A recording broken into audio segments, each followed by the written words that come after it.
Hello everyone and welcome to Archaeoing. This is the second video I'm doing in honor of the holiday of Juneteenth, the holiday that commemorates the emancipation of African Americans from the brutal institution of U.S. chattel slavery. The subject of this video is the life of Frederick Douglass.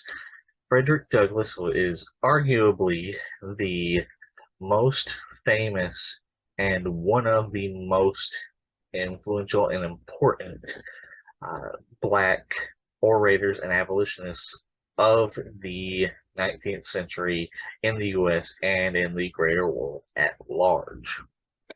He was a man who fought tooth and nail to gain emancipation for himself and eventually to gain emancipation for all Blacks from the brutal institution of slavery, all Black Americans from the brutal institution of slavery, as well as fought tooth and nail to gain equal civil rights for Black Americans and other groups, marginalized groups in the U.S. after the institution of slavery ended.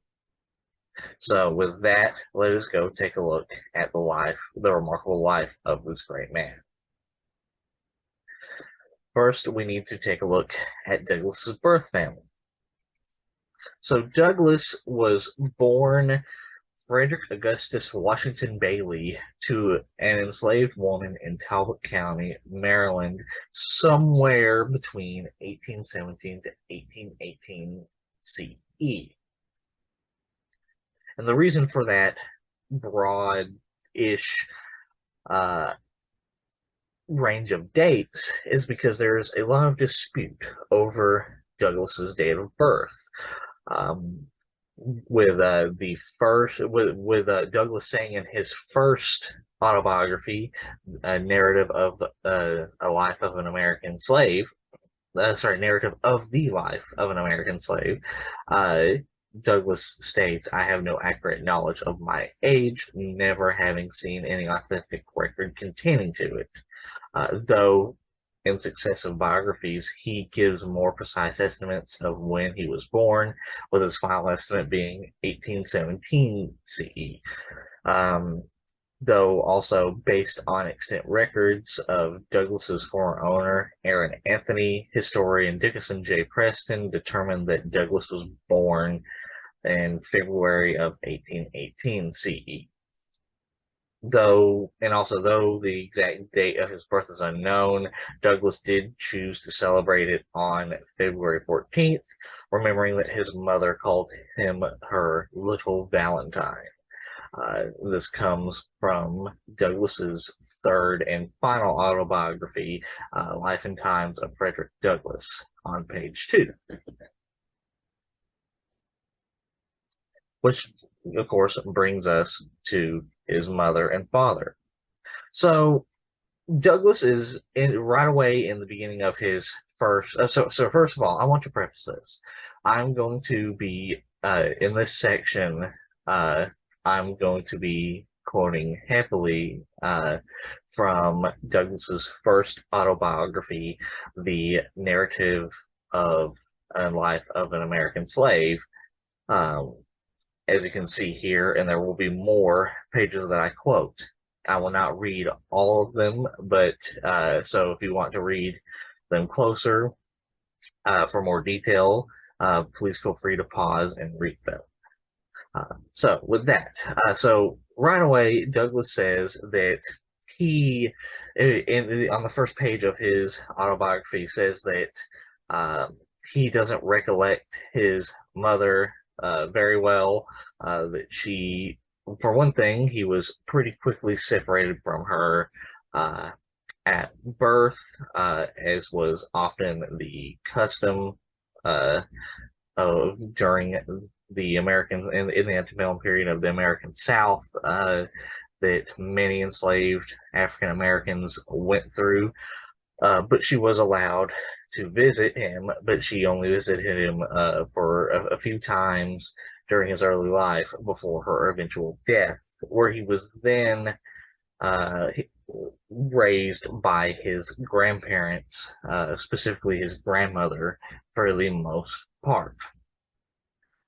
Uh, he also talks about how there were a lot of rumors, perhaps rumors that were not quite unfounded, perhaps rumors that were probably very probable, or at least plausible, about how his father was a white man, um, very possibly and plausibly the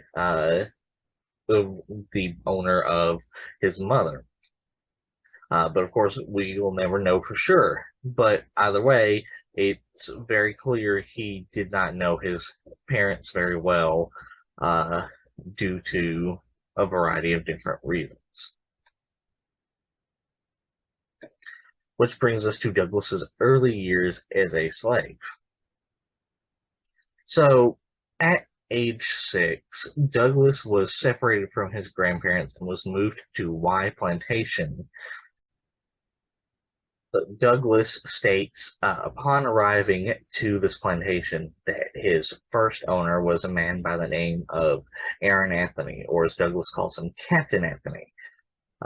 And he also states that it is at this point in time, when he is around 6-ish, 7-ish, when he first begins to really notice the barbarity of American chattel slavery, particularly singling out an overseer of his master by the name of Mr. Plummer, calling him a savage monster, and specifically describing some of the methods that this overseer used against his fellow slaves of Aaron Anthony, against fellow enslaved African Americans, where he says, I have often been awakened at the dawn of day by the most heartrending shrieks of an own aunt of mine, whom he used to tie up to a joist and whip upon her naked back till she was literally covered with blood. No words, no tears, no prayers from his gory victim seemed to move his iron heart from its bloody purpose. The louder she screamed, the harder he whipped, and where the blood ran fast, there he whipped longest.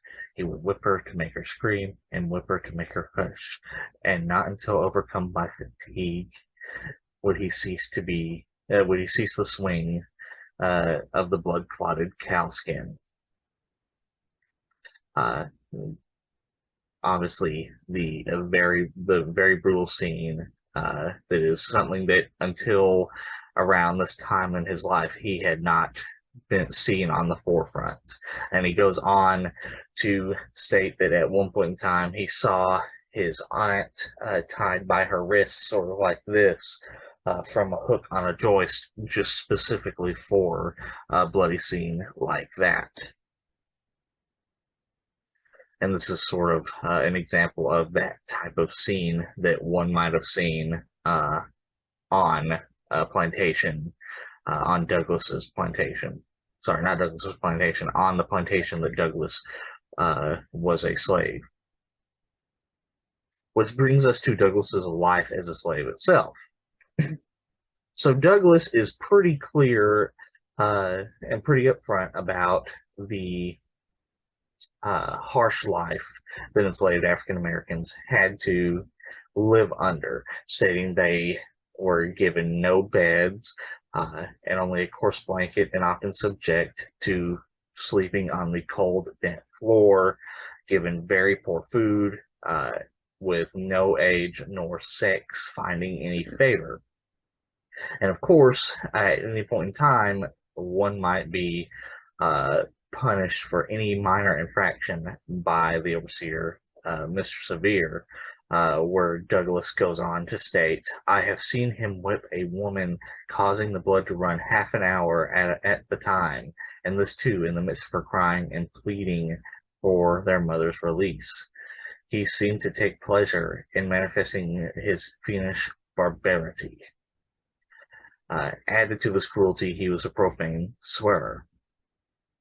So as you can see, brutal scenes like I described in the last slide and this slide were pretty commonplace for any of the enslaved African Americans on Anthony's plantation, and really on all plantations throughout the American South.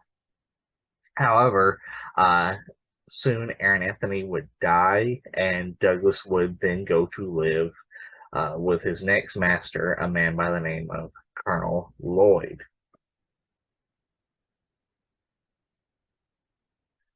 And it's here that Douglass began to notice, maybe perhaps he had noticed it before, but it's where it really begins to become a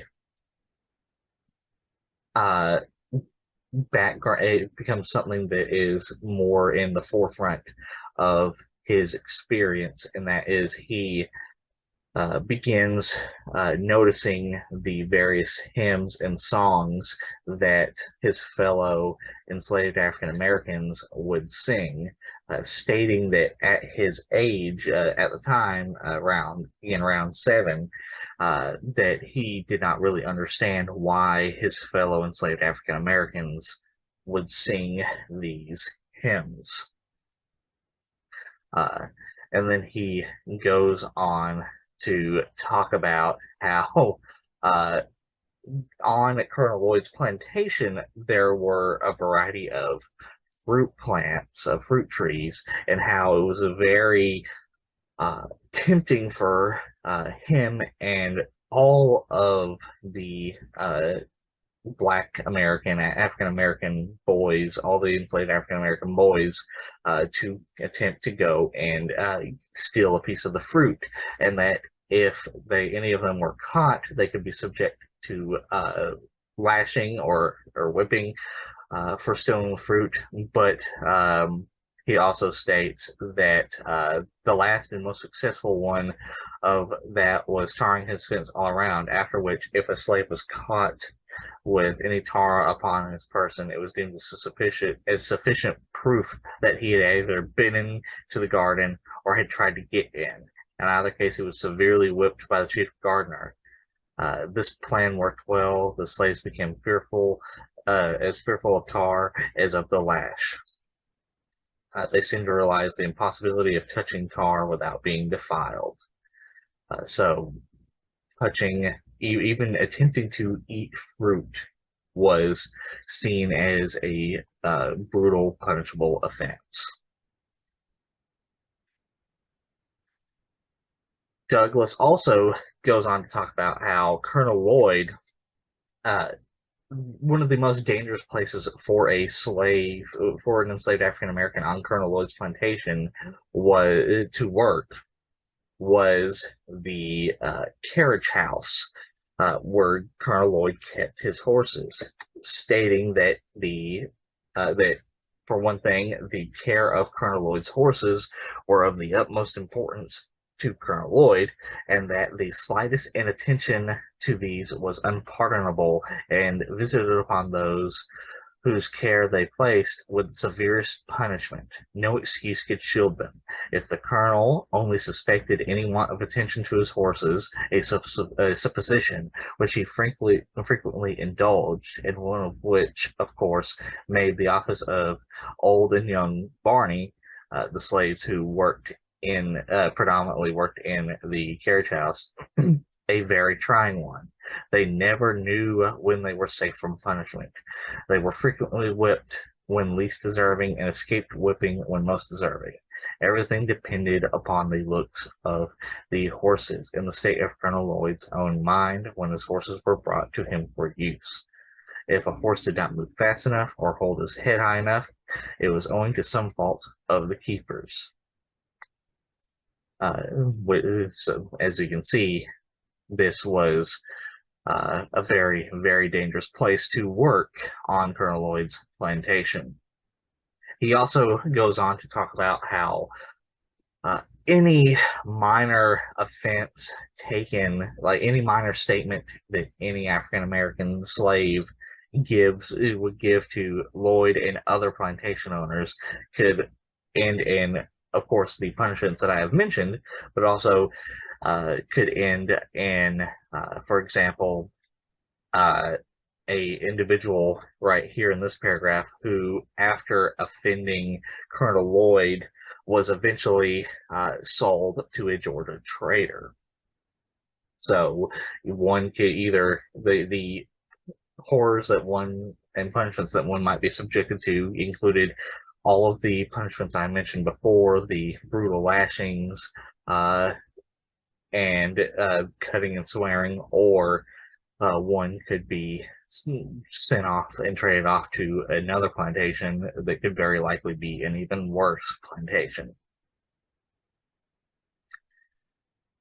So Douglass then states that it is in consequence, or at least in partly consequence of these facts, that when inquired of their condition by their slaveholders, the most slaves would just say that their condition, that they were content, that they were contented, and that their masters are kind. And this would also lead them to be very that lead enslaved African Americans to be rather distrustful of even other enslaved African Americans, due to the fact that slaveholders, as he puts it, slaveholders have been known to send in spies among their slaves to ascertain their views and feelings in regard to their condition. The frequency of this has had the effect to establish among the slaves the maxim that a still tongue makes a wise head, to suppress the truth rather than to take the consequence of telling it, and in doing so proves themselves part of the human family. If they have anything to say to their master, it is generally in their master's favor, especially when speaking to an untried man. Meaning that one had to be very, very, very careful in expressing one's actual opinions to not just their master, not just to the person who is holding them as a slave, but to even their fellow enslaved African Americans. He then goes on to talk about a overseer by the name of Gore, Mr. Gore, talking about his brutal treatment of Douglass's own fellow enslaved African Americans, going on to say Mr. Gore once undertook the whip of one of Colonel Lloyd's slaves by the name of Denby. He had given Denby but few stripes, when, to get rid of the scourging, he ran and plunged himself into a creek, and stood there at the depth of his shoulders. Refusing to come out, Mr. Gore told him he would give him 3 calls, and that if he did not come out at the 3rd call, he would shoot him. The first call was given.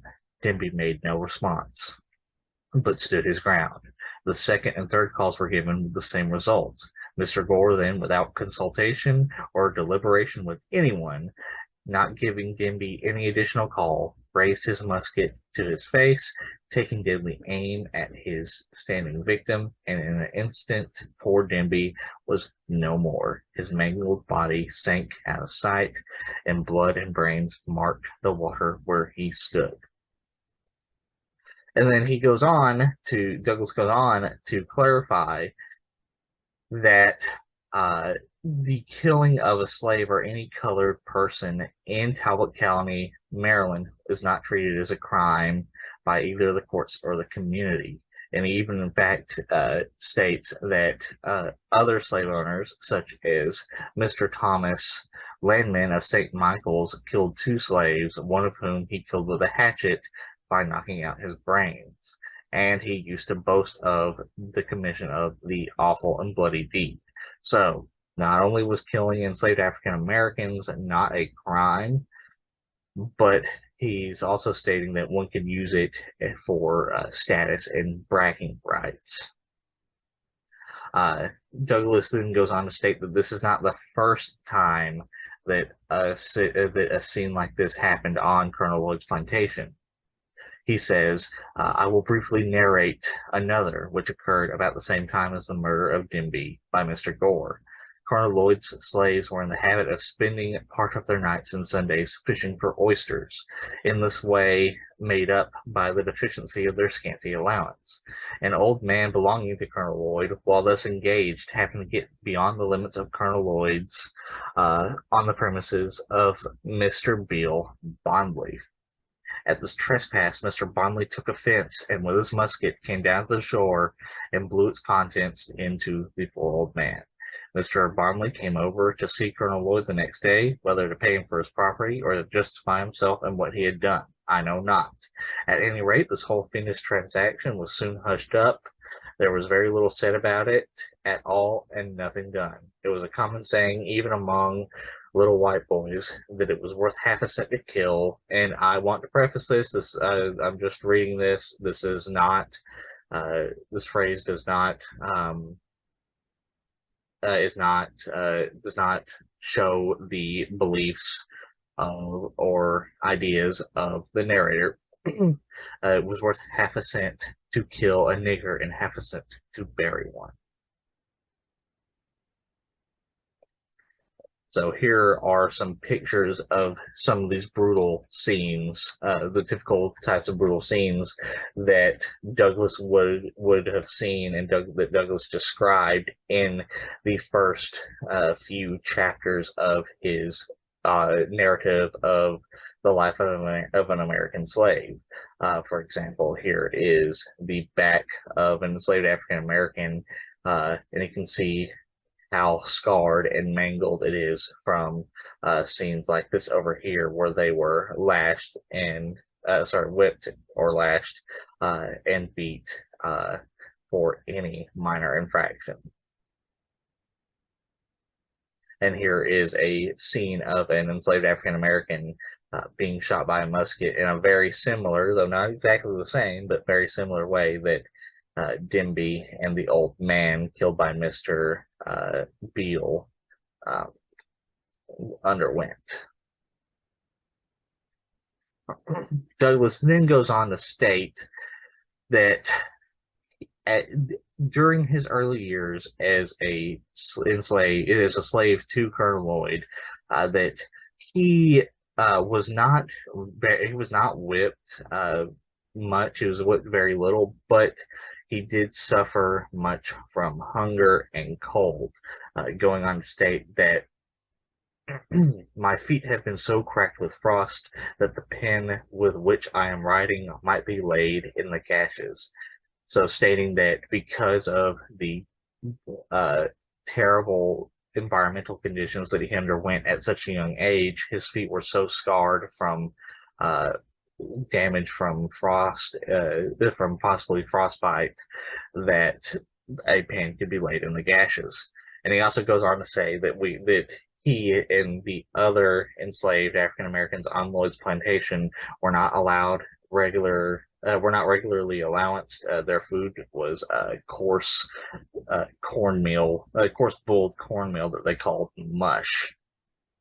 And then he goes on to state that he was about 7 or 8 when he left Colonel Lloyd's plantation to go to his next and final master, Thomas Auld, in Baltimore, Maryland. And here's Baltimore. So Douglas states very quickly, Douglas states that upon meeting Thomas and Miss Auld, I believe her name is Lucretia Auld, that at first Miss Auld took a liking to him and began to teach him how to read, though this was quickly squashed by Thomas Auld, who says, and I quote, and again, apologies for the language, these are not the views of the narrator. Thomas Auld would get mad at Lucretia Auld teaching Douglas to read, saying, if you have a nigger if you give a nigger an inch, he will take an ell. A nigger should know nothing but to obey his master, to do as he is told to do. Learning would spoil the best nigger in the world. Uh, if you teach that nigger, speaking of Douglass, how to read, there would be no keeping him. It would forever unfit him to be a slave. He would at once become unmanageable and of no value to his master. As to himself, it could do him no good, but a very great deal of harm. It would make him discontented and unhappy. Uh, and this was the general consensus of most slaveholders uh, throughout um, throughout the antebellum American South. And Douglass then states, the very decided manner with which he spoke and strove to impress upon his wife with the evil consequences of giving me instructions served to convince me that he was deeply sensible of the truths he was uttering. It gave me the best assurance that I might rely with the utmost confidence on the results which he said would flow from teaching me to read, i.e., Ald's statements made Douglass want to read even more. Perhaps unsurprisingly, as that's often the case with children as well as with anyone in general. Oftentimes, telling people you can't have something makes them want it more. Douglass then goes on to state that he'd often had to hide his books, saying that separate from if he was in a separate room for any considerable length of time, he was sure to be suspected of having a book, and was at once called to give an account of himself. And then he also goes on to talk about how learning to read did indeed bring to the forefront, to Douglass's forefront, the particular situation that Douglass was in. He says that this is when he began to realize with certainty that he was a slave, and that as I quote, he said, "I was now about 12 years old, and the thought of being a slave for life began to bear heavily upon my heart." It was at this point in time that he began to really realize the horror and scenario that he was in, and that this might be his full life, and something he did not want. And that he goes on to state that he found himself regretting his own existence and wishing himself dead. But for the hope of being, and I quote, but for the hope of being free, I have no doubt, but that I should have killed myself or done something for which I should have been killed. Whilst in this state of mind, I was eager to hear anyone speak of slavery. I was a ready listener. Every little while, I could hear something about the abolitionists. And it was at this point that Douglass states, from this time, I understood the words abolition and abolitionist. And here is Lucretia Auld teaching Frederick how to read. Which brings us to Douglass's later years as a slave. So Douglass states that in his later years, Thomas Auld would often hire him out to other plantation owners, to other slaveholders, such as a man by the name of Thomas Covey, who he makes very clear is brutal even by the standards of other slaveholders, where he goes on to say, I have said Master Thomas was a mean man. He was so. Not to give a slave enough to eat is regarded as the most aggravated development of meanness even among slaveholders. The rule is, no matter how coarse the food, only let there be enough of it. This is the theory, and in the part of Maryland which I come from, it is the general practice, though there are exceptions. Master Thomas gave us enough of neither coarse food nor fine food. And then it goes on to talk about his master, Captain Auld, in comparison to Covey, stating that Captain Auld was not a born slaveholder. He had been a poor man, master of only a bay craft. He came into possession of all of his slaves by marriage, and of all men, adopted slaveholders are the worst. He was cruel but cowardly. He commented without firmness. Uh, in the enforcement of his rules, he was at times rigid and at times lax. At times he spoke to his slaves with the firmness of Napoleon and the fury of a demon. At other times, he might well be mistaken for an inquirer who had lost his way. He did nothing of himself. He might have passed for a lion but for his ears. In all things noble which he attempted, his own meanness shone most conspicuous. Whereas Master Covey, Douglass makes very clear that he was a very religious man who used his religion as a justification for, specifically used the Bible and Christianity as a justification for how he treated his slaves, how he treated the enslaved African Americans, with Douglass specifically singling out an event, stating, and I quote, I have seen him tie up a lame young woman and whip her with heavy cowskins upon her naked shoulders, causing the warm red blood to drip. And in justification of the bloody deed, he would quote the passage, this passage of scripture: "He that knoweth his master's will, doeth it not, shall be beaten with many stripes." Master would keep this lacerated young woman tied up in this horrid situation for 4 or 5 years at a time. I have known him to tie her up early in the morning and whip her before breakfast, leave her, go to the store, return at dinner, and whip her again. The secret of Master's cruelty toward Henny is found in the fact of her being almost helpless. When quite a child, she fell into the fire and burned herself horribly. Her hands were so burnt that she never got to use them. She could do very little but bear heavy burdens. She was to Master a bill of expense, and he was a mean man. She was a constant offense to him. He seemed desirous of getting the poor girl out of existence. He gave her away once to his sister, but being a poor gift, she was not disposed to keep her. Finally, my benevolent master, to use his own words, set her adrift to take care of herself. Here was a recently converted man holding upon the mother, at the same time turning out the helpless child to starve and die. Master Thomas was one of the many pious slaveholders who hold slaves for their very charitable purpose of taking care of them.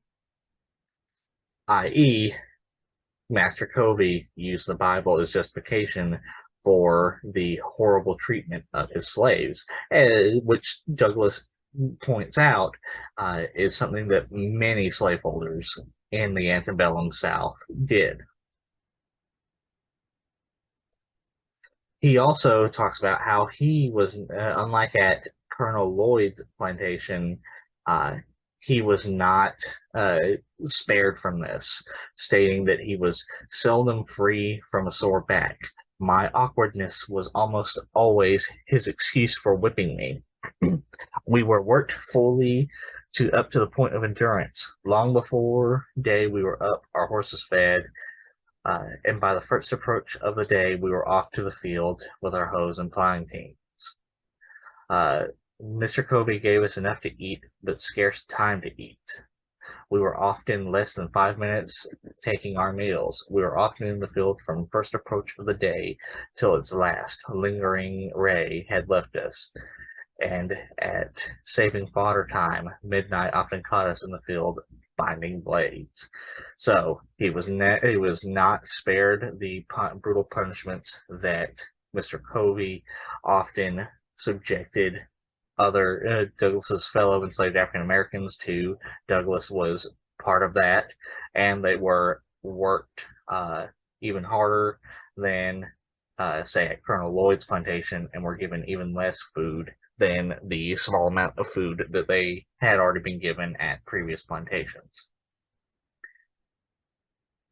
But Douglass does also go on to talk about how eventually he grew tired of Covey's treatment, stating that at one point in time, Covey intended to punish him, stating that, yeah, said, stating that he asked me if I meant to persist in my resistance. I told him I did, come what might, and he had used me like a brute for 6 months, and that I was determined to be used no longer. With that, he strove to drag me to a stick that was lying just out of the stable door. He meant to knock me down, but just as he was leaning over to get the stick, I seized him with both hands by his collar and brought him down with a sudden snatch to the ground. By this time, Bill came. Covey came upon him for resistance. Bill wanted to know what he could do. Covey said, "Take hold of him. Take hold of him." Bill said his master hired him out to work and not to help him whip me. So he left Covey and myself to fight our own battle. We were at it for nearly 2 hours. Covey at length let me go, puffing and blowing at great rate, saying that if I had not resisted, he would not have whipped me as much. The truth was that he had not whipped me at all. I considered him as getting entirely the worst end of the bargain. And then Douglass goes on to state that he was very surprised that, and I quote, "It was for a long time a matter of surprise to me why Mr. Covey did not immediately have me taken by the constable to the whipping post and there regularly whipped for the crime of raising my hand against a white man in defense of myself. And the only explanation I can now think of does not entirely satisfy me. But as it is, I will give it. Mr. Covey enjoyed the most unbounded reputation for being a first-rate overseer and Negro breaker. It was of considerable importance to him. That reputation was at stake, and he had sent me a boy, and had he sent me a boy about 16 years old to the public whipping post, his reputation would have been lost. So, to save his reputation, he suffered me to go unpunished." So Douglass states that while this is not a completely satisfactory explanation as to why he was not punished, uh, the most plausible scenario for Douglass not being punished for his fight with Covey is that Covey wanted to keep his reputation as a brutal and efficient, effective overseer intact. Douglass then goes on to talk about how he views the holidays as, and I quote, "The holidays are part and parcel of the gross fraud, wrong, and inhumanity of slavery. They are professedly accustomed, established to the benevolence of the slaveholders. But I undertake to say it is the result of selfishness, one of the grossest frauds committed upon the downtrodden slave. They do not give the slaves this time because they would not like to have their work during its continuance, but because they know it will be unsafe to deprive them of it. This will be seen by the fact that the slaveholders like to have their slaves spend those days just in such a manner as to make them as glad of their endings as of their beginnings. Their object seems to be to discuss their slaves with freedom by plunging them into the lowest depths of dissipation. For instance, the slaveholders not only like to see the slave drink of his own accord, but will adopt various plans to make him drunk. One plan is to make bets on their slaves as to who can drink the most whiskey without getting drunk. In this way, they succeed in getting whole multitudes to drink in excess. Thus, when the slave asks for virtuous freedom, the cunning slaveholder, knowing his ignorance, cheats him with a dose of vicious dissipation, artfully labeled with the name of liberty. So, stating that the holidays, at least to him, were essentially a hypocrisy and only a tool to prevent enslaved African Americans from gaining their freedom. He then goes on to state how eventually Douglass goes on to state how eventually he would be hired out to another master by the name of Mr. Freeland. And he even goes on to say, I will give Mr. Freeland the credit of being the best master I ever had till I became my own master. Which brings me to Douglass's first attempt to escape to freedom. So it is while he was being hired out to Mr. Freeland that Douglass began to really plan his attempt to escape slavery, stating, and I quote, my tendency was upward. I was fast approaching manhood, and year after year had passed, and I was still a slave. These thoughts roused me. I must do something. I therefore resolved that 1835 should not pass without witnessing an attempt on my part to secure my liberty. But I was not willing to cherish this determination alone. My fellow slaves were dear to me. I was anxious to have them participate with me in this, my life-giving determination. I therefore thought with great prudence, though with great prudence, commenced early to ascertain their views and feelings in regard to their condition and imbue their minds with thoughts of freedom. And it is then around this time that Douglass begins to gather a small inner circle of fellow enslaved African Americans with the plan to flee to Canada. Though, of course, he states we knew nothing about Canada. Our knowledge of the North did not extend farther than New York. And he even goes on to state the dangers of this attempt at escape, stating that to go there and be forever harassed with frightful liability of being returned to slavery, with the certainty of being treated tenfold worse than before, the thought was truly a horrible one, and which was not easy to overcome. The case sometimes stood thus. At every single gate which we were to pass, we saw a watchman. At every ferry, a guard. On every bridge, a sentinel. And in every wood, a patrol. We were hemmed in upon every side. Here were the difficulties real or imagined, the good to be sought and the evil to be shunned. On the one hand, there stood slavery, a stern reality, glaring frightfully upon us, its robes already crimsoned with blood of millions, and even now feasting itself greedily upon our flesh. On the other hand, way back in the dim distance, under the flickering of the light of the north, behind some craggy hill or snow-covered mountain, stood a doubtful freedom, half frozen, beckoning us to come and share its hospitality. This in itself was sometimes enough to stagger us, but when we were permitted ourselves to survey the road, we were frequently appalled. Upon either side we saw grim death, assuming the most horrid shapes. Now it was starvation, causing us to eat our own flesh. Now we were contending with the waves, and were drowned. Now we were overtaken and torn to pieces by the fangs of the terrible bloodhound.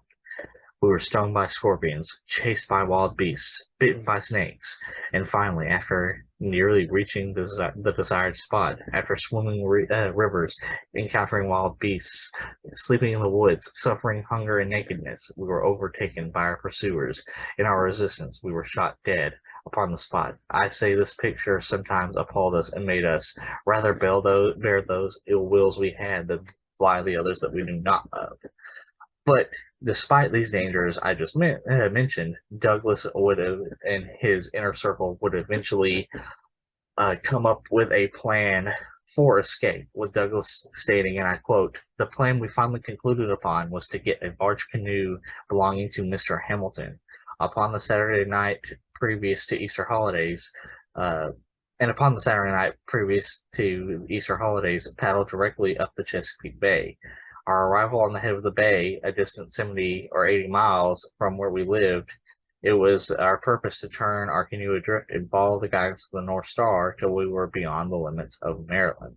Our reason for taking the water route was that we were less liable to be suspected as runaways. We hoped to be regarded as fishermen, whereas if we should take the land route, we would be subjected to interruptions of almost every kind. anyone having a white face and being so disposed could stop us and subject us to examination. But uh, while they had come up with this plan, it would not come to fruition because, as Douglass states, early in the morning we went as usual to the fields. We were spreading manure all at once while thus engaged.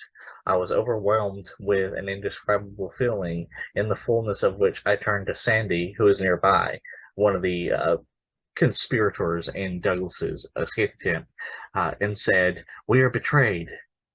"Well," said he, "the thought has this moment struck me," and they said no more. And it is then at that point that Mr. Hamilton rode into the barn and dismounted with extraordinary speed, and in a few minutes he had Mr. Freeland return to the house.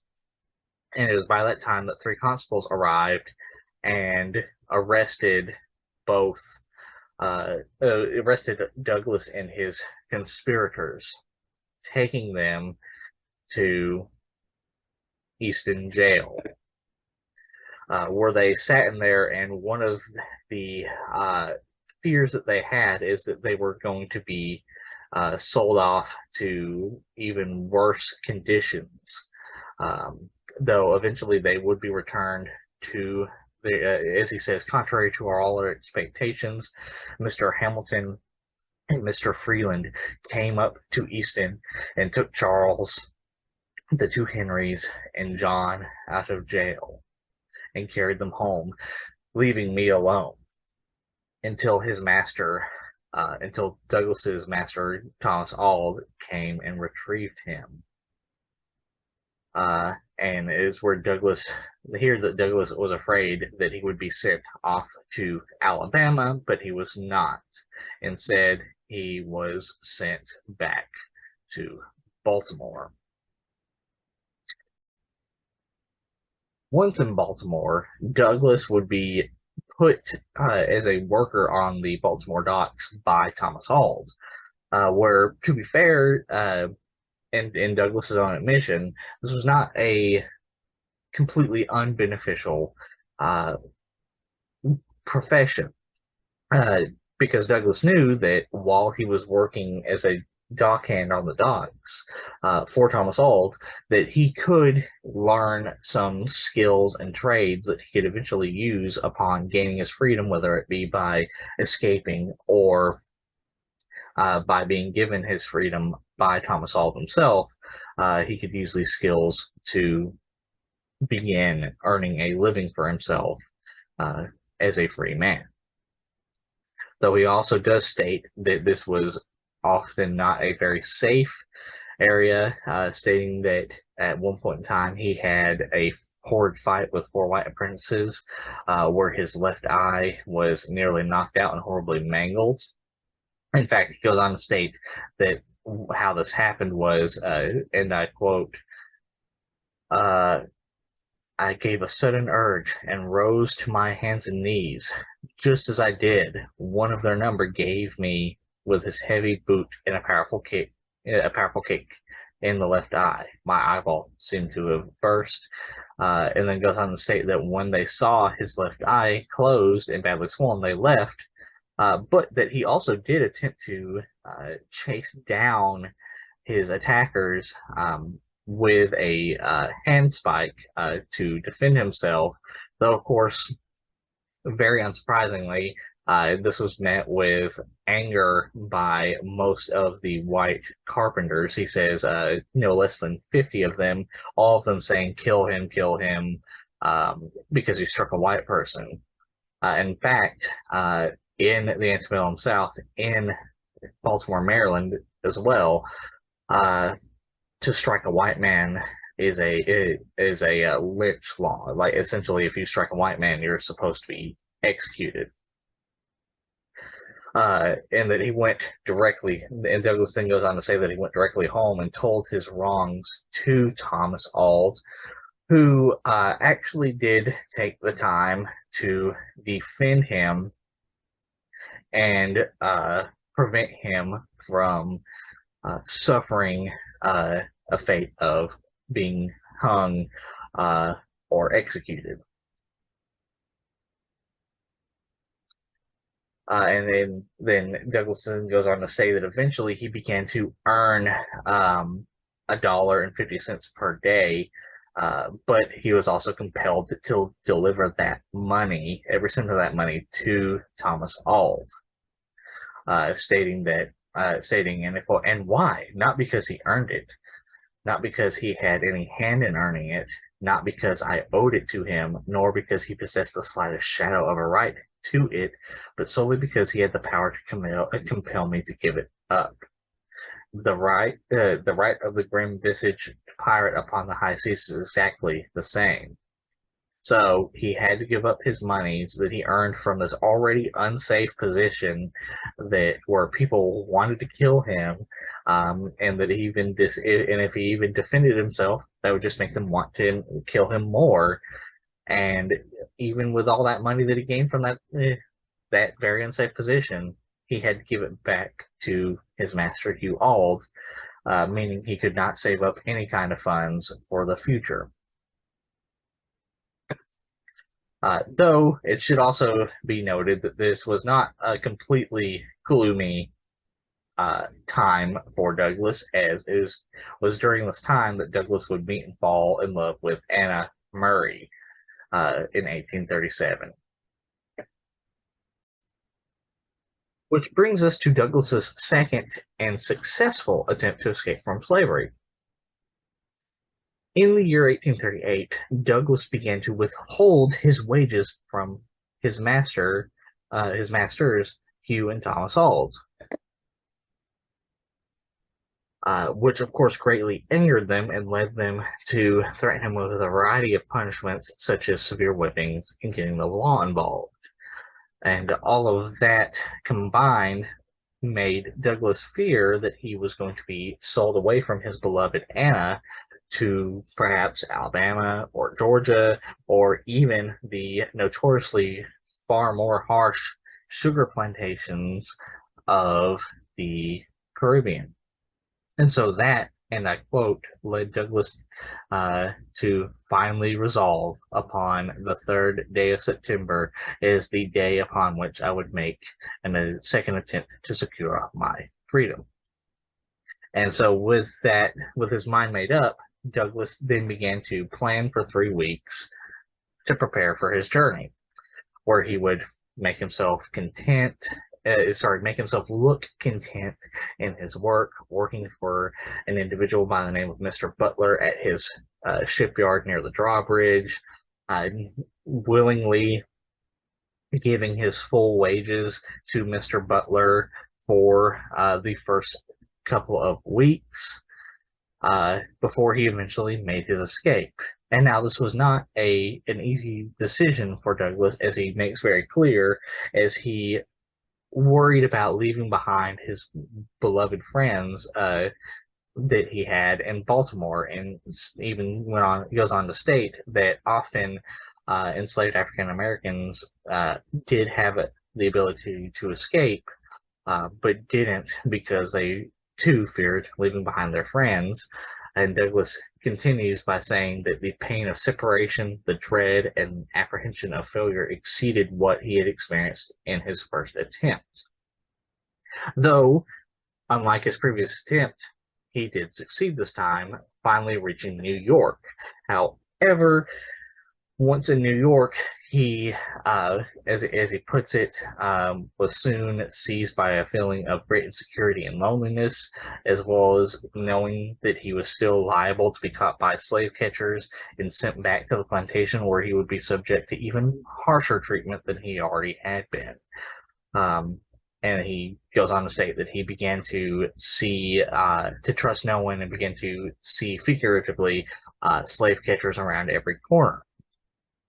And eventually, he had friends by the name of Mr. and Mrs. Ruggles, Mr. David Ruggles specifically, who began to suggest to him that New York was not safe, saying that he should go to Canada. But instead, Douglas decided to go to New Bedford. And it was during this time that he was able to send for Anna, who arrived in New York, where they were then married. And upon receiving the certificate and a $5 bill from Mr. Ruggles, um, uh, he and Anna set forth to take passage on the steamboat of John W. Richmond for Newport, where they would then buy a house at New Bedford. Which brings us to the most famous section of Frederick Douglass's life, when he was an abolitionist and a preacher. So, after moving to New Bedford, at the suggestion of a friend, Nathan Johnson, Frederick would finally change his surname from Bailey to Douglass, taking heavy inspiration from the poem by Walter Scott, The Lady of the Lake, where the name Douglass features prominently. And then he would go on to become a preacher for the African Methodist Episcopal Zion Church in 1839 CE. 2 years after this, Douglass would begin to be mentored by prominent abolitionist William Lloyd Garrison, the author of the pro-abolitionist Liberator. And at the suggestion of Garrison, Douglass would become a member of the American Anti-Slavery Society and would become a member of the third party political group, the Liberty Party, which was, of course, heavily anti-slavery and pro-abolition, as opposed to the other political parties that existed during this time, the Democratic Republican Party and the Whig Party. And upon joining the Liberty Party and the American Anti-Slavery Society, Douglass would eventually go on a 6-month speaking convention throughout the eastern and midwestern United States in 1843 CE, where he would, of course, preach heavily about the necessity and morality of abolishing slavery, which, as one might expect, was not always met with acceptance. In fact, at one point in time in Idaho, a mob of white men began to grow angry at his and his fellow speakers, such as George Bradburn and William A. White, talking about abolishing slavery. And so they, as this plaque talks about, marched in armed with stones, bricks, and bats, and then heavily injuring Douglass and White. Though local supporters did defend them and carry them to safety, where Douglass then eventually spoke the next day at a nearby friend's meeting house without incident, though, of course, the rioters were unpunished. It is also during these early years as an abolitionist that Douglass would write his first autobiography, the autobiography that I heavily quoted from in the first section of this video, The Narrative of the Life of Frederick Douglass, an American Slave. And he would use it as a way, he would sell thousands of copies and use it as a way to educate American society on the true horrors and brutalities of slavery. Though eventually Douglass and Garrison began to fear that eventually the slave catchers would catch up to Douglass and ship him back to his former master. So, at the suggestion of Garrison, Douglass would flee America and would travel to the UK, specifically Ireland and Scotland. And it was here that Douglass would see the stark difference between Ireland and the US in terms of how people of color were treated. And he says, and I quote, 11 days and a half gone, I have crossed 3,000 miles of perilous deep. Instead of a democratic government, I am under a monarchical government. Instead of the bright blue sky of America, I am covered with the soft gray fog of the Emerald Isle, Ireland. I breathe and lo, the chattel slave becomes a man. I gaze around in vain for one who will question my equal humanity, claim me as his slave, or offer me an insult. I employ a cab. I am seated beside white people. I reach the hotel. I enter the same door. I am shown into the same parlor. I dine at the same table, and no one is offended. I find myself regarded and treated at every turn with kindness and deference paid to white people. When I go to church, I am met with no upturned nose and scornful lip telling me we don't allow niggers here. He also goes on to talk about his reaction to Irish poverty in the potato famine, where he says, and I quote, "I see much here to remind me of my former condition. I confess I should be ashamed to lift my voice against American slavery, but I know the cause of humanity is won the world over. He who really and truly feels for the American slave cannot still his heart to the woes of others. He who thinks himself an abolitionist, yet cannot enter into the wrongs of others, has yet to find a true foundation for his anti-slavery faith." And furthermore, it is during his time in Ireland and Scotland that Douglass would begin to befriend other abolitionists, such as the Irish nationalist Daniel O'Connell and the Scottish author Julia Griffiths, with whom he would develop a lifelong friendship with, Julia Griffith being well known for her authorship of the book Autographs for Freedom.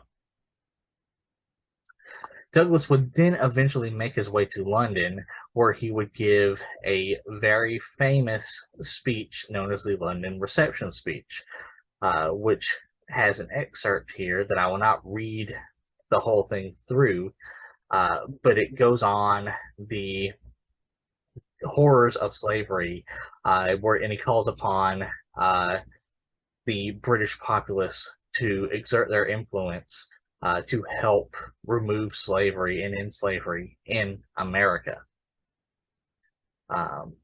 And goes on to compare the experiences he had in Ireland and Scotland versus his experiences in America as a free person of color. He would also, at some point, meet British abolitionist Thomas Clarkson and Anna Richardson, and with their help would become legally free. And then eventually, in that same year, Douglass would be appointed Scotland's anti-slavery agent.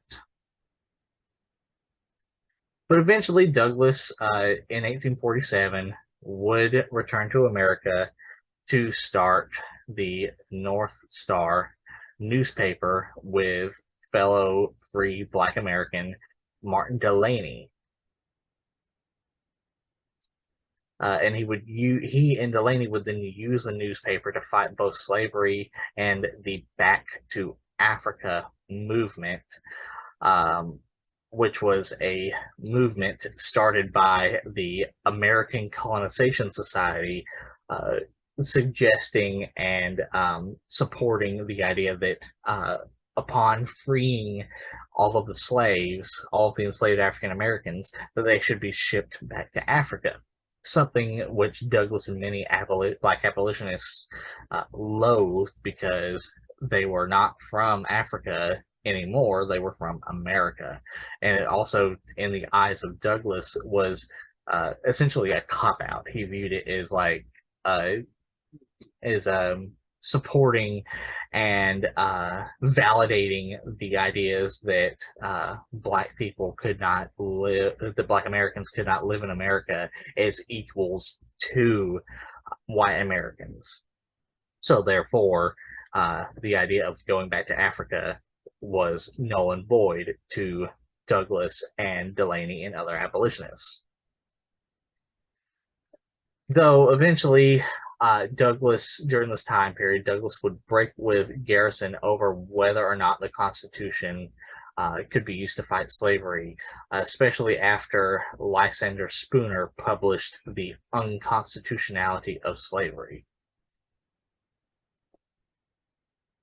And then Douglass would then go on to give an address in New York, in May 11th of 1847, talking about how he believes that, in fact, the Constitution does not support slavery at all, and talks about how one should use the Constitution to grant liberty to all of the enslaved African Americans in America. Douglass would also, during this period of time, become a fervent supporter of equal rights for women. In fact, he was one of the speakers at the Seneca Falls Convention of 1848. He was the only Black American man there. And Douglass, in fact, would espouse the rights of women in his own newspaper, in the North Star, in 1848, which you can pause and read here, where he talks about how the rights of women are just as much important as the rights of Black Americans. Douglass would also send an open letter to his former owner. And this is an excerpt that I will read, where he goes, and I quote, "Oh, sir, a slaveholder never appears to me so completely an agent of hell as when I think of and look upon my dear children. It is then that my feelings rise above my control. The grim horrors of slavery rise in all their ghastly terror before me. The wails of millions pierce my heart and chill my blood. I remember the chain, the gag, the blood whip, the death-like gloom overshadowing the broken spirit of the fettered bondman, the appalling liability of his being torn away from wife and children and sold like a beast in the market," making it very clear his feelings of his being a slave, being an enslaved African American, to Thomas Auld. Douglass was also an early proponent of ending school segregation, which had already sort of begun in the 1850s, though admittedly not to the extent that it would be under the Jim Crow laws of the 20th century. Eventually, in 1851, Douglass would merge the North Star with the Liberty Party paper edited by Gerrit Smith to form Frederick Douglass's paper.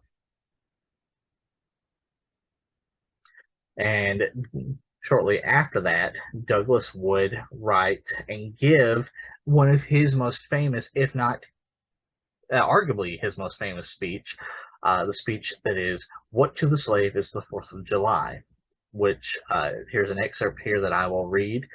Goes, and I quote, "What to the American slave is your 4th of July? I answer, a day that reveals to him more than all other days in the year the gross injustice and cruelty to which he is the constant victim. To him, your celebration is a sham. Your boasted liberty, your unholy licenses, your national greatness, spoiling vanity, your sounds of rejoicing are empty and heartless. Your denunciation of tyrants and brass-vaunted brass-vaunted impotence, your shouts of liberty and inequality, hollow mockery, your prayers and hymns, your sermons and thanksgivings, with all your religious parade and solemnity, are to him mere bombast, fraud, deception, impiety, and hypocrisy. A thin veil to cover up crimes which would disgrace a nation of savages. There is not a nation on the earth guilty of practices more shocking and bloody than there are the people of these United States at this very hour."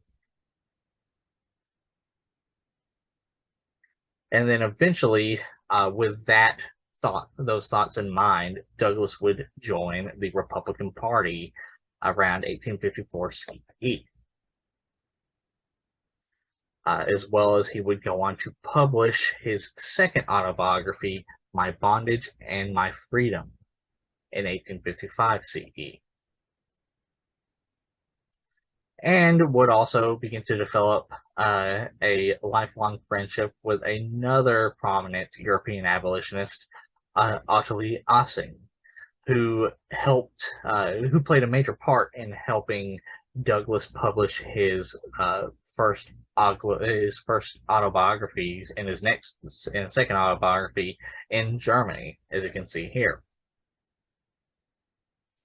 And then in 1856, Douglass would go on to support the Republican candidate John Fremont, only to be disappointed by the fact that Fremont lost the presidential election of 1856.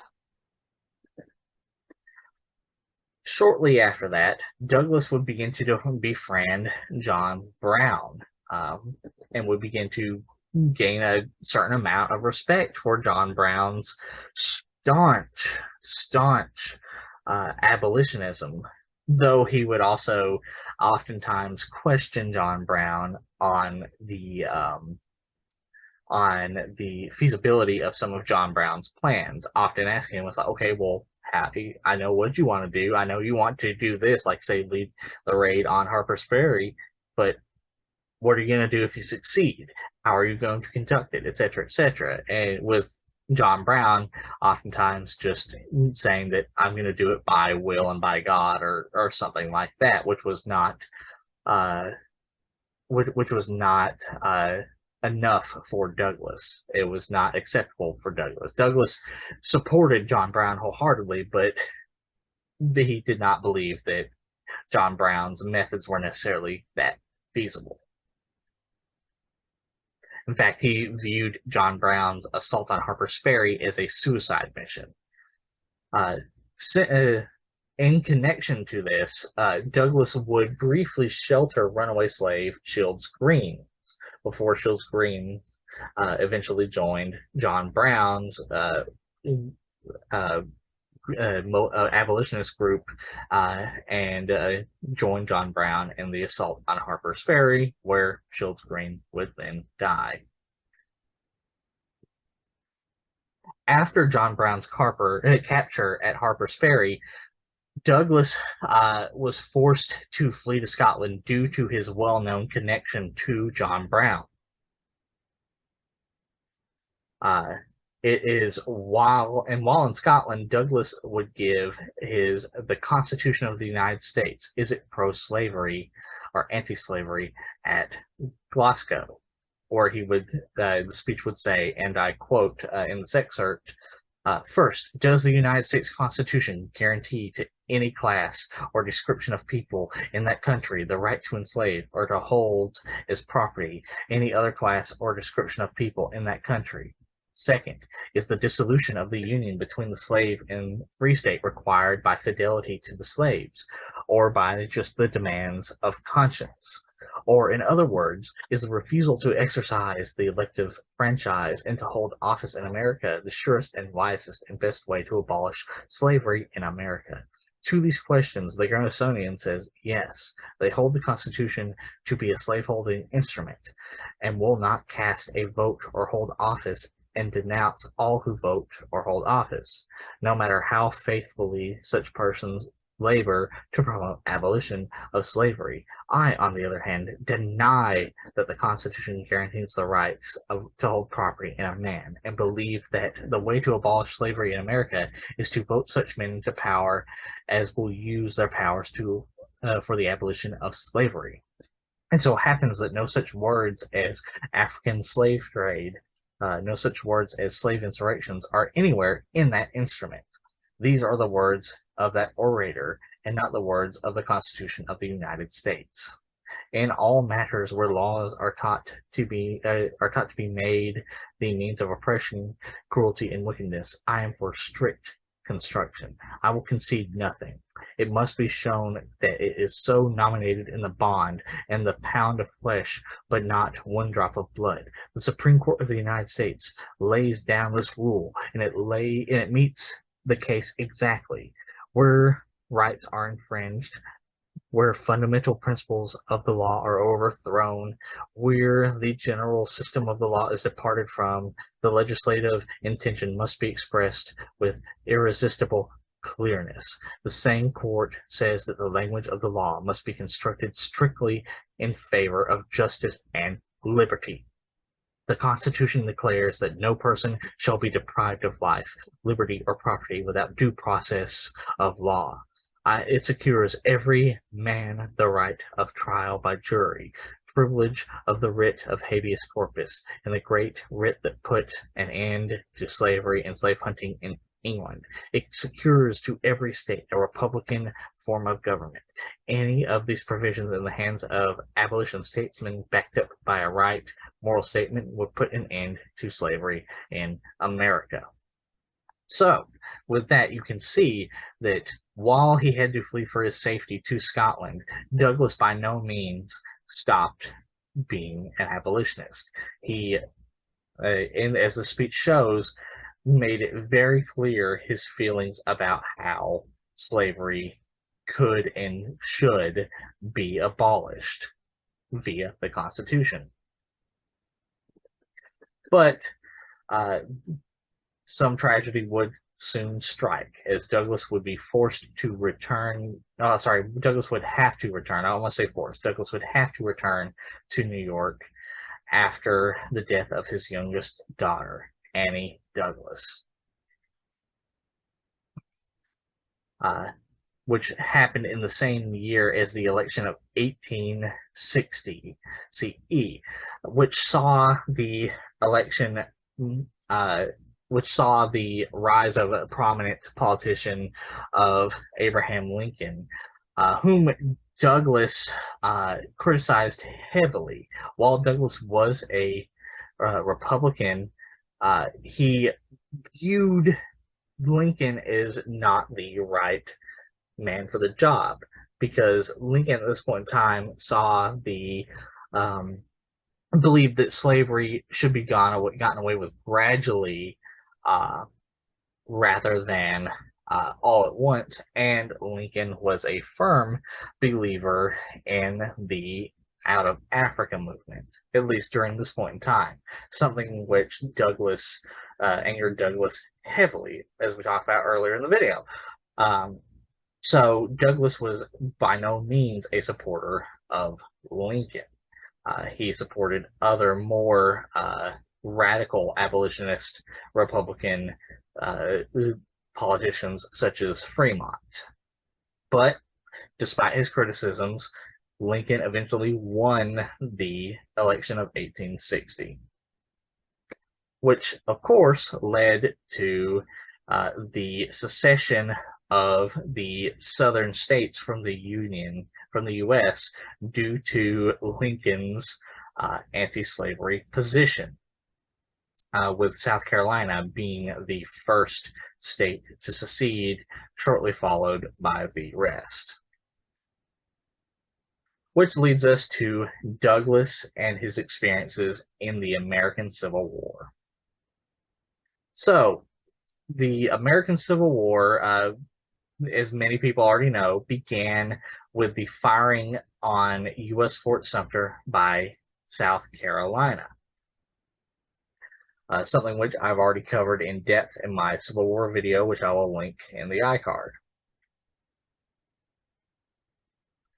So upon the initiation of the American Civil War, Douglass and his son, Frederick Jr., would begin to work to make emancipation a key issue of the Civil War, and would also work to convince the U.S. to allow black soldiers to fight in the U.S. Army. To this end, Douglass in 1863 through 1865 would meet several times with Lincoln on the subject of emancipation, eventually ending with Lincoln changing Douglass's mind about Lincoln. not about emancipation, but about Lincoln. With Lincoln eventually in the same year as Douglas's and Lincoln's first meeting, issuing the Emancipation Proclamation, freeing all slaves and all enslaved Africans in the Confederacy. And with that, Douglas and Frederick would ramp up their recruitment efforts to recruit Black volunteers into the U.S. Army, specifically for the recruitment of Black volunteers to the all-Black 54th Massachusetts Volunteer Army. And you can see these flyers here that Douglas put out urging Black Americans to join this unit. And here's a picture of that unit here. And eventually, even two of Douglas's sons joined the regiment, with Lewis Henry Douglas and Charles Redmond Douglas joining it. Though eventually Charles Redmond Douglas would fall sick and would actually not see action with the 54th, but upon recovering from his sickness, he would later join the all-Black 5th Massachusetts Cavalry, rising to the rank of sergeant, which his brother did as well in the 54th Massachusetts.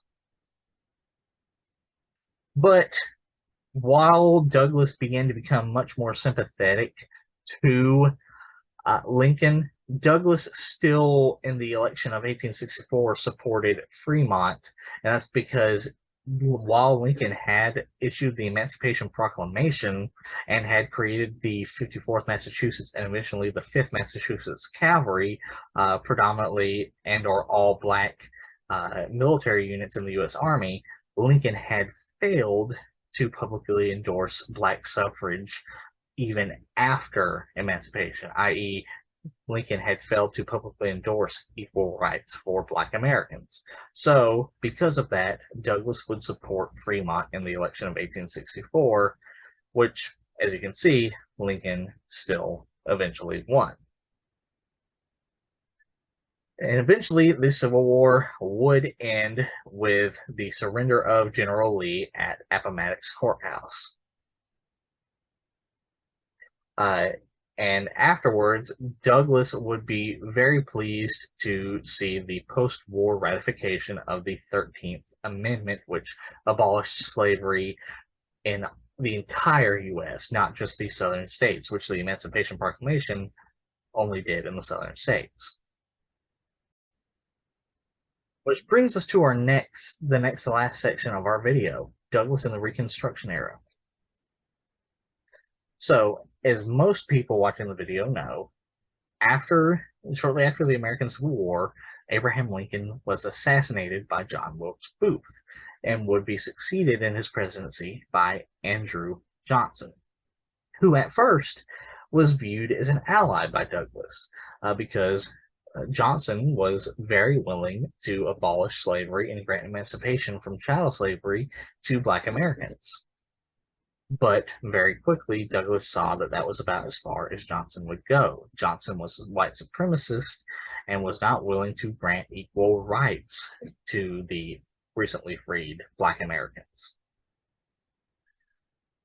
So to combat the methods of Johnson and other politicians at the time, Douglas would become the president of the Freedmen's Savings Bank, a bank that would grant various legal and other services to former slaves, as well as would help unite families, legalize marriage, provide education, food, clothing, and job placement to the former slaves.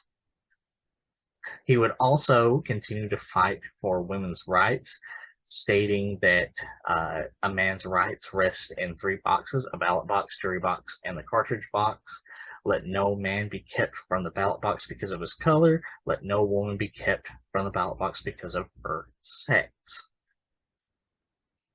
He would also fight for the rights of Asian immigrants because during this period of time, American politicians were attempting to end immigration from Asia altogether, something that Douglass fought tooth and nail, as he says in these excerpts, and I quote, "I have said that the Chinese will come and have given some reasons why we may expect them in very large numbers in no very distant future.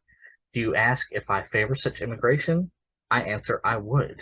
Would you have them naturalized and have them invested with all rights of American citizenship? I would. Would you allow them to vote? I would. Would you allow them to hold office? I would."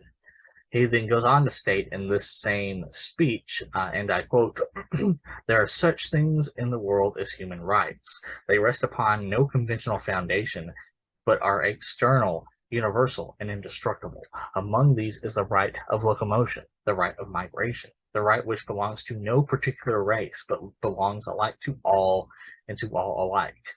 It is the right you assert by staying here, and your fathers asserted by coming here. It is the great right that I assert for the Chinese and Japanese, and for all other varieties of men equally with yourselves, now and forever. I know of no rights of race superior to the rights of humanity. When there is a supposed conflict between human and national rights, it is safe to go to the side of humanity. I have great respect for the blue-eyed and light-haired races of America. They are a mighty people. In a struggle for the good things of this world, I have no need of fear. They have no need of fear. They have no need to doubt that they will get their full share.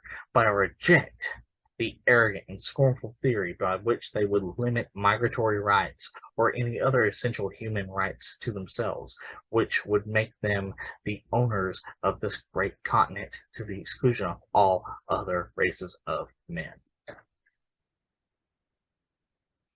Douglass would also go on to support Ulysses S. Grant in the election of 1868.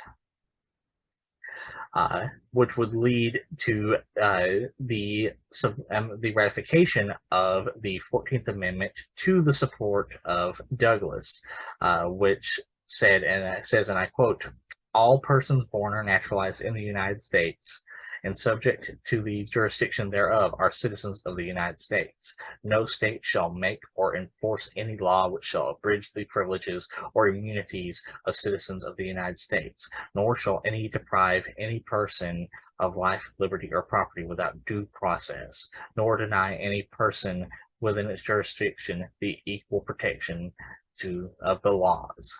So essentially granting citizenship and equality to everyone in the U.S., including Black Americans. Douglass would then go on in 1870 CE to start his last newspaper, the New National Era, and then would eventually break from Susan B. Anthony, one of the prominent women rights activists, after she began to equate the lack of voting rights for women with slavery. And Douglass would actually address this in one of his papers, one of the Douglass papers, where he said, and I quote, "When women, because they are women, are hunted down through the cities of New York and New Orleans, when they are dragged from their houses and hung upon lamp posts, when their children are torn from their arms and their brains dashed out upon the pavement, when they are the objects of insult and outrage at every turn, when they are in danger of having their homes burnt down over their heads, when their children are not allowed to enter schools, and then they will have the urgency to obtain the ballot equal to our own." So, i.e., he's stating that while women do not have equal rights to men, they still have more rights than Black Americans and more rights than an enslaved African American. And much of this anger and split between Anthony and Douglass would happen on the onset of the ratification of the 15th Amendment, which gave the right to vote to Black Americans, but not to women. So, i.e., to Black men, but not to women, which Douglass was not necessarily happy with, but he saw it as a first step. He was willing to compromise his beliefs a little bit so long as some sort of progress was made.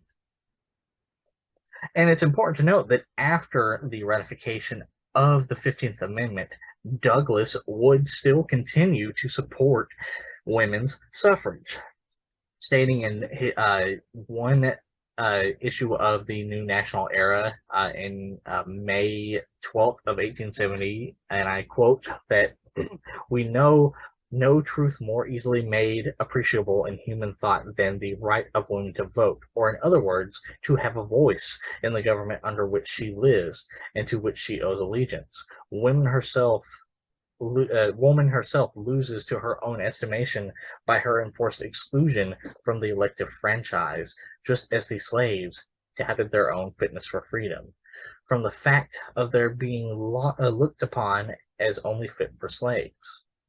He then goes on a few days later in the Washington edition of the New National Era on May 17th, 1870, to say, and I quote, women bring with them the same consideration to public matters that they give to household wants. The colored man has become so important a member of the body politic.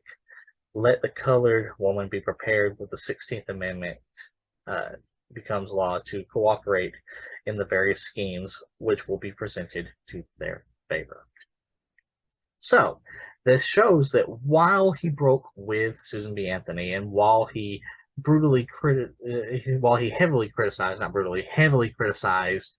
her assertion that the lack of women's rights was worse than the lack of rights of Black Americans, he was still a pro-woman suffrage person. He just wanted to make it clear that to equate the lack of rights for white women was not the same as the lack of rights and the hardship that all Black Americans, including women, faced.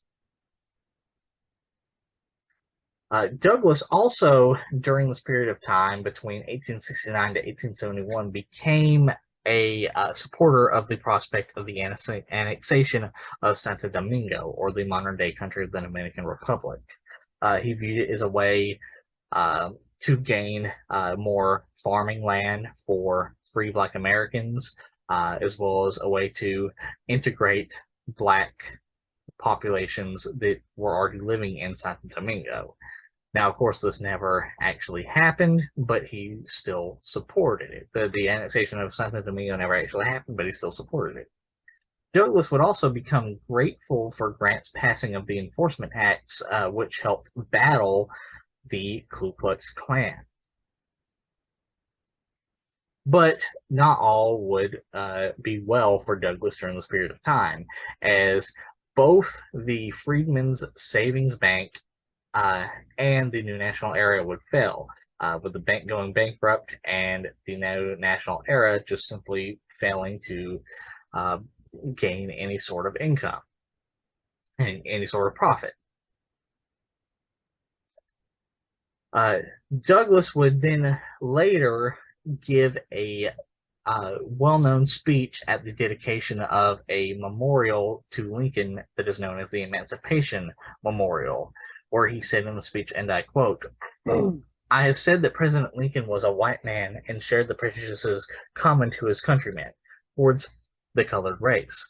Looking back to his times and to the condition of his country, we are compelled to admit that this unfriendly feeling on his part may be safely set down as one element of his wonderful success in organizing the loyal American people for the tremendous conflict before them and bringing them safely through the conflict. His great mission was to accomplish two things. First, to save his country from dismemberment and ruin. Second, to free his country from the great crime of slavery. To do one or the other or both, he must have the earnest sympathy and the powerful cooperation of his loyal countrymen. Without this primary and essential condition to success, his efforts must have been vain and utterly fruitless. He had put the abolition of slavery before the salvation of the Union. Had he put the abolition of slavery before the salvation of the Union, he would have inevitably driven from him a powerful class of American people and rendered resistance to rebellion impossible. Viewed from the genuine abolition ground, Mr. Lincoln seemed tardy, cold, dull, and indifferent. But measuring him by the sentiment of his country, a sentiment he was bound as a statesman to consult, he was swift, zealous, radical, and determined. Though Mr. Lincoln shared the prejudices of his white fellow countrymen against the Negro, it is hardly necessary to that, in his heart of hearts, he loathed and hated slavery. The man who could say fondly, "Do we hope, fervently do we pray, that this mighty scourge of war shall soon pass away, yet if God wills it, continue till all the wealth piled by 200 years of bondage shall be wasted, and each drop of blood drawn by the lash shall have been paid for by one drawn by the sword. The judgments of the Lord are true and righteous altogether." Gives all needed proof of his feeling on the subject of slavery. He was willing, while the South was loyal, that it should have its pound of flesh because he thought it was so nominated in the bond. But farther than this no earthly power could make him go. So, in other words, upon the dedication of the Emancipation Moral, Douglass reflected upon his past experiences with Lincoln and began to essentially realize some of Lincoln's thought process a little better and began to empathize and understand with Lincoln's methods. And here is a picture of that memorial in Washington here. Eventually, Douglass would be appointed as the U.S. Marshal of Washington, D.C. itself by President Rutherford B. Hayes. And during that same time, Douglass would reconcile, at least to a point, with Thomas Auld, granting him some modicum of forgiveness for the past, though it should also be noted that much of what we know about it was heavily criticized and romanticized by Douglass's political opponents. But regardless of the realities of this, Douglass did indeed, to some degree, reconcile with Thomas Auld on Thomas Auld's deathbed, actually. And upon receiving the appointment to U.S. Marshal, and shortly after his reconciliation with Thomas Auld, Douglass and Anna would move to Washington, D.C. and would buy a house on Anacostia River. And Douglass, during this period of time of his stay in Washington, would also finally write his third and final autobiography, The Life and Times of Frederick Douglass. But tragedy would strike Douglass yet again in 1882 when his beloved wife Anna Murray Douglass would die, which devastated him heavily. But after a period of mourning, Douglass would find new meaning from working with fellow Black American activist Ida B. Wells. And he would eventually, in 1884, remarry to Helen Pitts. Douglass would also become an advocate for Irish home rule, which makes sense considering his experiences in Ireland with the relative equality that he faced there, and his friendship with Daniel O'Connell, prominent Irish nationalist, who also advocated for Irish secession, Irish independence from the United Kingdom, from England. Another very impressive part of Douglas's life during the Reconstruction era was that while he failed to receive the nomination, Douglas was the first Black American to receive votes for being a presidential candidate in the Republican National Convention of 1888 CE, which again, though he didn't receive it, it's still very impressive that he was voted to get the nomination at all. Douglas would also, during this time, continue to be a fervent opponent of the Back to Africa movement and would also become an opponent of the Exodusters movement, both of which he viewed as one, he viewed the Exodusters as just essentially a break off group from the American colonization movement and the Back to Africa movement, and he viewed all of them as validating the idea that Black Americans could not live as equals in the United States. So, with that in mind, he was fervently against them. Douglas would also eventually become opposed to the U.S. annexation of Haiti.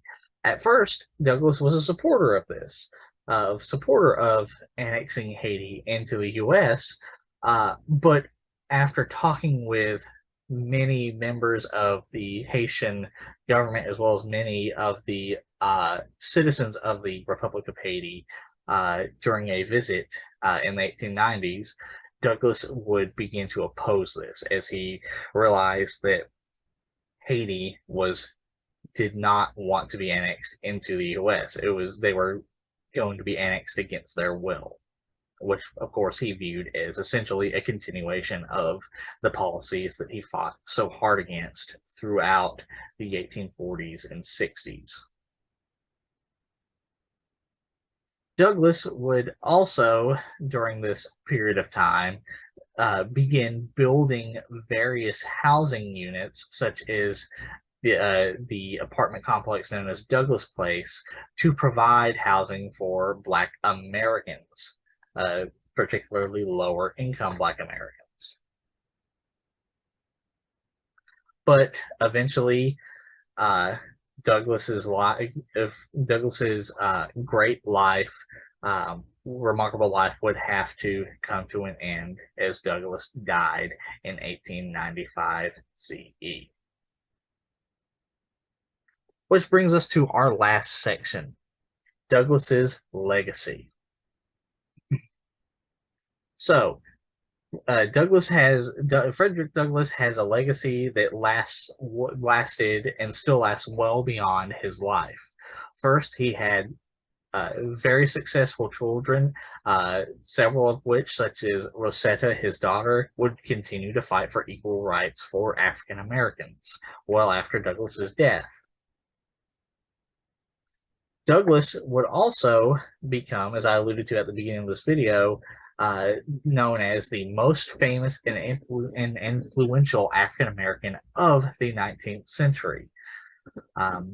There's seldom anyone who has studied history, U.S. history, who does not know about Frederick Douglass. You can find him in